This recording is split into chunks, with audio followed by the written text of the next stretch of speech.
Hi guys, how are you doing? I hope you all are doing well. Welcome and welcome back to my YouTube channel. For my returning subscribers, thank you so much for your endless support. I love you, love you, love you so much. Okay.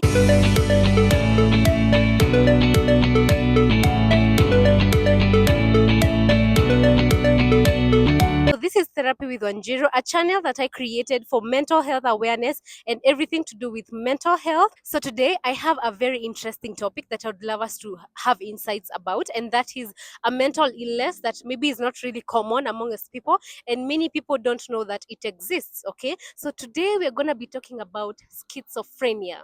Schizophrenia is a mental illness that affects how a person thinks, a person feels, and a person acts. Okay, so for schizophrenia, we have different symptoms that exist, and I'm going to be sharing with you some of the symptoms so that at least that ukiona mwenzako na behave in such a way na unaona akona like a mental illness, you won't be quick to judge, or you won't be quick to say that this person ati amerogwa or something of that sort. Okay, some of the symptoms for schizophrenia include: number one, hallucinations.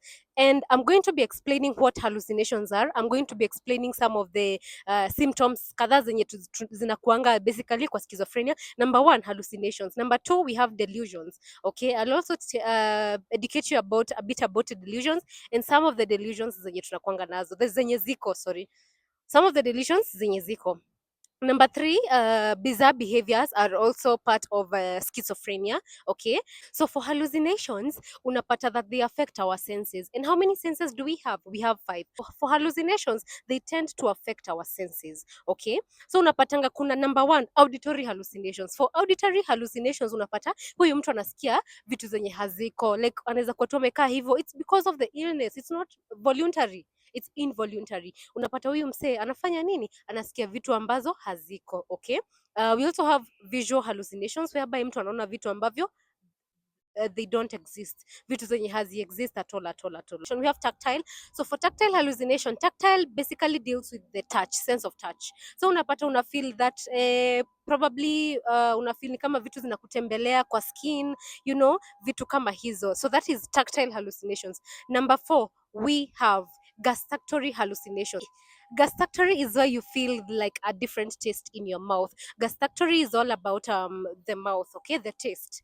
It affects the taste. So unapata huyu mtu maybe akona like a metal taste in the mouth and all that. You see, those are types of hallucinations. Remember that. And also the last but not least, we have olfactory hallucinations. Olfactory is dealing in a smell. Anytime huyu mtu akiwa hapo juu akona schizophrenia, unapata ana feel smell zenye haziko, like this particular person might start feeling that kuna a smell of a rotten thing around them. Okay, those are some of the most common hallucinations zenye ziko kwa that schizophrenia. Okay, so for delusions, they basically affect our beliefs. So remember, hallucinations nimewambia zina affect the senses, delusions zina affect the beliefs. So for delusions, we have different types of delusions. Number one delusion inakunga grandiose delusions is where now someone believes that they have extraordinary abilities. Unapata huyu mtu anaamini that akona extraordinary abilities compared to maybe other people. Number two, kuna persecutory delusions. Persecutory delusions zinadilingi mostly na watu wenye wanaamini that people are after their lives.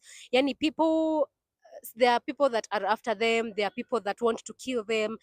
For instance, I'll give an example. I once had a client, and this particular client aliletwa kwa psychiatric hospital, and this psychiatric hospital, definitely unajua, for a psychiatric facility, we take in people, we help them to become better, we help them manage the illnesses that they come with. Okay, so this particular person aliletwa kwa psychiatric hospital, na while I was having this conversation with this particular client, alikuwa anasema that the family does not wish well for him, the wife does not wish well for him, these people want to kill me, these people want to make me be like afungiwe huko ndani. Hawa watu wanataka tu nifungiwe ndani kwa psychiatric facility, but in real sense this particular person is sick. This particular person has an illness that needs to be managed, okay, through medication, through psychotherapy. Number three, we have erotomanic delusion. So for erotomanic, huyu mtu anaamini that a particular person is in love with them, na in real sense hakuna kitu kama hiyo. Like these people may not even be in talking terms, like huyo mtu unaweza pata hata hawaongei pamoja, like hawaongei at all, at all, at all. So you see, they just have like a belief that this person is in love with me. Ama unaweza pata mtu anakuwa nice to you, ama mtu like you've just met and you are having a basic conversation, but alafu unaanza kujiekea kwa akili that this person is in love with me. That is erotomanic delusions. Now another symptom sasa ya schizophrenia, bizarre behaviors. When I talk about bizarre behaviors, I tend to mean behaviors that are quite abnormal in our society. Like for instance, I'll give an example of maybe someone, you're just you guys are just chilling, yeah, mmetulia tu hapo vizuri, and then this person badala ya kwenda washroom kujisaidia kwa washroom, maybe anajiendea choo hapo penye mko, maybe it's on the bed ama it's on the ground, on the floor, unaona. And this person, it's not like hajui kuna choo, anajua, but it's because of the illness that they're behaving in such a manner. Okay, so we have such bizarre behaviors. Those are the things that we call or we refer to bizarre behaviors. Another one, mtu anaweza toka tu na uhuru bag huko nje tu, achote tu mchanga aiweke kwa uhuru bag akuje nayo kwa nyumba, unashangaa anaifanyia nini? Unaona sasa, like such behaviors that are quite abnormal in our society or among us. Now, how to help these people, or rather how to support these people? Number one, don't judge them. You know, I've had so many people saying that, oh, people with schizophrenia are wamechizi, or they have become mad. No, it's not madness. This is an illness. It's an illness that we really need to spread awareness about. So number one, don't judge them. Number two, be a support system to them. If at all unaona huyu mtu ana struggle na maybe kukunywa dawa or anything, try and talk to them, make sure that they take their medication, okay? Because one thing about schizophrenia, it's a lifetime illness and it doesn't end. There's no time utapata like schizophrenia inaisha.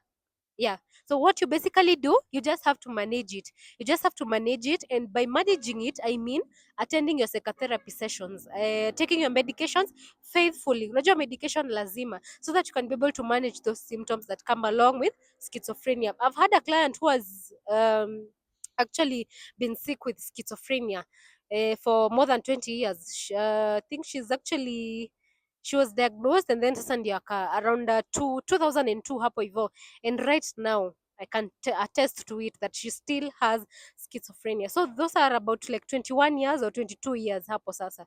Okay, so schizophrenia is an illness that needs to be managed by medication, by psychotherapy, hizo zote. Okay, maybe I can mention some of the treatment options that are available.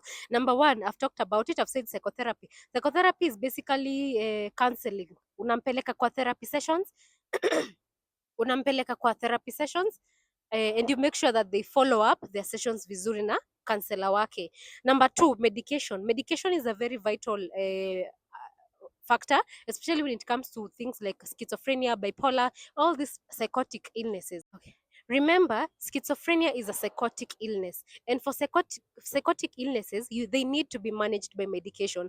Na maybe sasa support kama ya kuwa encourage them, tell them it's gonna be okay, because we've had people even out here in Kenya living with schizophrenia, and they're living very good lives.